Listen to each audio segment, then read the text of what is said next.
ಬಗ್ಗೆ ಖರ್ಗೆ ಮಾತನಾಡಿದ್ದಾರೆ. ನಿಷ್ಪಕ್ಷಪಾತ ತನಿಖೆ ಆಗಬೇಕು ಅಂತ ಹೇಳಿದ್ದಾರೆ. ಬನ್ನಿ ಏನ್ ಹೇಳಿದ್ದಾರೆ ನೋಡೋಣ.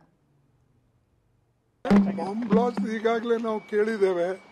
ನಿಷ್ಪಕ್ಷಪಾತ ನಿರ್ಣಯ ಆಗಬೇಕು ಮತ್ತು ಎನ್ಕ್ವೈರಿ ಆಗಬೇಕು. ಎನ್ಕ್ವೈರಿಯಲ್ಲಿ ಏನು ಬರ್ತದೋ ಅದರ ಮೇಲೆ ಸರ್ಕಾರ ಕಠಿಣವಾದಂಥ ಶಿಕ್ಷೆ ಕೊಡಬೇಕು ಸಂಬಂಧಪಟ್ಟವರಿಗೆ. ಇದು ಯಾರ ಮೇಲೂ ಕೂಡ ಅಂದರೆ ಯಾರಿಗೂ ಕೂಡ ಇದು ತೋರಿಸ್ತಕ್ಕಂಥದ್ದಿಲ್ಲ. ಅಂದರೆ ದಾಕ್ಷಿಣ್ಯ ಯಾರು ತಪ್ಪು ಮಾಡಿದಾರೋ ಅವ್ರಿಗೆ ಶಿಕ್ಷೆ ಕೊಡ್ತಕ್ಕಂಥದ್ದು ಆಗಬೇಕು. ಬೇರೆಯವರು ಕೂಡ ನಾಳೆ ಭಯಪಡಬೇಕು, ಇಂಥ ಕೆಲಸ ನಾವು ಮಾಡಬಾರ್ದು ಅಂತ ಹೇಳಿ ಅದು ಒಂದು ಇದು ಆಗಬೇಕು, ಅವರಿಗೆ ಹೆದರಿಕೆ ಬರಬೇಕು. ಮತ್ತು ಸರ್ಕಾರ ಇಂಥ ಘಟನೆಗಳ ನ್ಯಾಷನಲ್ ಕ್ಯಾಪಿಟಲ್ದಲ್ಲಿ ಆಗ್ತಾವಂದ್ರೆ ಇದು ದುರ್ದೈವ ಸಂಗತಿ.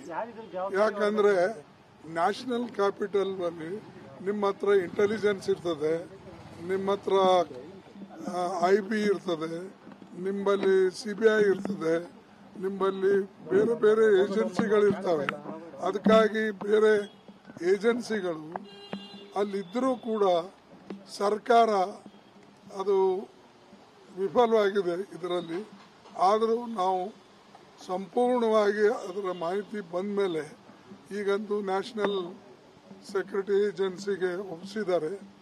ನೋಡೋಣ ಅದು ಏನು ಬರ್ತದೋ. ಬಂದ ಮೇಲೆ ಮುಂದೆ 1ನೇ ತಾರೀಕು ಪಾರ್ಲಿಮೆಂಟ್ ಪ್ರಾರಂಭ ಆಗ್ತದೆ, ಡಿಸೆಂಬರ್. ಆಮೇಲೆ ನೋಡೋಣ.